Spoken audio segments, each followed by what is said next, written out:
구름 기둥이 머무는 곳. 민수기구장 18절 말씀입니다. 이스라엘 자손이 여호와의 명령을 따라 행진하였고 여호와의 명령을 따라 진을 쳤으며 구름이 성막 위에 머무는 동안에는 그들이 진영에 머물렀고 구름이 성막 위에 머무는 날이 오를 때에는 이스라엘 자손이 여호와의 명령을 지켜 행진하지 아니하였으며 혹시 구름이 성막 위에 머무는 날이 적을 때에도 그들이 다만 여호와의 명령을 따라 진영에 머물고 여호와의 명령을 따라 행진하였으며 아멘. 예전에 나침반이 없었을 때에는 북극성을 보고 북쪽이라는 방향을 정하였다고 합니다. 동방 박사들도 별을 보고 예수님이 계신 곳을 정확하게 찾을 수 있었습니다. 이스라엘 백성들도 성막 위에 있는 구름이 떠오르면 움직이면 되고 내려앉으면 정착하여 살면 되었습니다. 하나님을 경외하는 사람에게는 아주 편안하고 간단하다는 생각을 하게 됩니다. 마치 하나님의 말씀이 하라고 하면 행하고 하지 말라고 하면 행하지 않으면 되는 것과 같습니다. 그러나 하나님을 경외하지 않는 사람은 이러한 하나님의 말씀이 불편합니다. 계속 진행해 나가면 될 것인데 왜 구름이 멈추느냐라는 생각도 하게 되고 좀 쉬고 늦잠도 좀 잤으면 좋겠는데 왜 이른 아침부터 구름이 떠오르느냐라는 원망과 불평을 하게 되는 것입니다.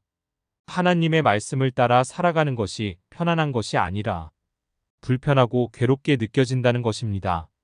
이스라엘 백성들이 구름이 떠오를 때만 행진을 하여야 하는 모습을 보면서 그리스도인은 무슨 일을 하려고 하면 성령의 감동과 충만함이 있는지를 살펴보아야 할 것입니다.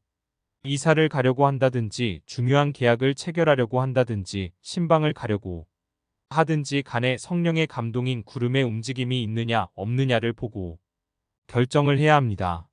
무슨 일을 하든지 선교 모임을 하든지 가정 예배를 드리든지 간에 하나님의 말씀을 듣고 은혜가 임할 때 그 말씀을 붙잡고 행진을 해야 하는 것입니다.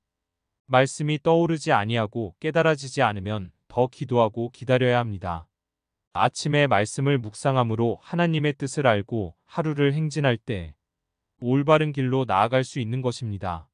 아무 말씀도 듣지 않고 내 생각대로 하려고 하면 실패의 삶이 될 것이며 말씀을 하는데도 행해 나가지 않게 되면 교만한 삶이 될 것이며 말씀의 구름이 어디로 움직이는지에는 관심도 없이 살아가고 있다면 멸망의 삶이 되어버릴 것입니다. 그리스도인은 늘 구름 기둥을 바라보고 살아가는 삶입니다. 믿음의 주요 우리를 온전케 하시는 예수님을 바라보며 살아가는 삶이라는 것입니다. 주님 말씀하시면 내가 나아가야 하는 삶이며 주님 뜻이 아니면 내가 멈춰 서는 삶이 되어야 합니다. 지도자는 언제 구름이 떠오르는지 그대로 있는지를 세밀히 관찰하는 삶을 살아야 합니다. 그리할 때 백성들이 평안한 삶을 살아갈 수 있습니다.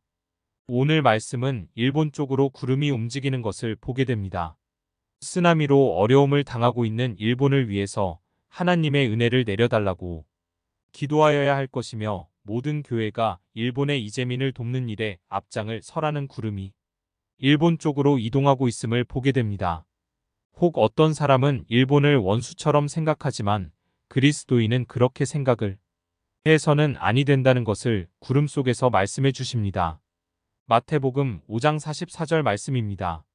나는 너희에게 이르노니 너희 원수를 사랑하며 너희를 핍박하는 자를 위하여 기도하라.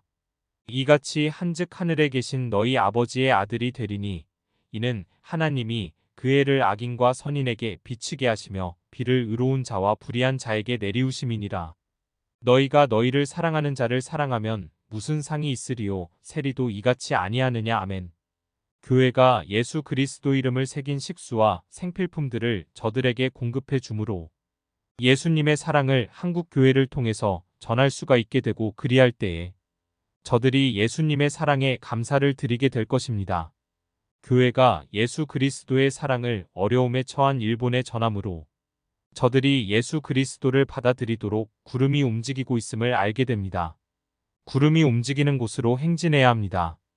말씀하시는 것을 듣고 행해야 합니다. 구름이 떠오르면 지도자들이 움직여야 하며 교회가 움직여야 합니다. 배용준 씨가 일본을 위해서 40억을 기부하고 박찬호가 1천만 엔을 기부하는 기사를 보았습니다.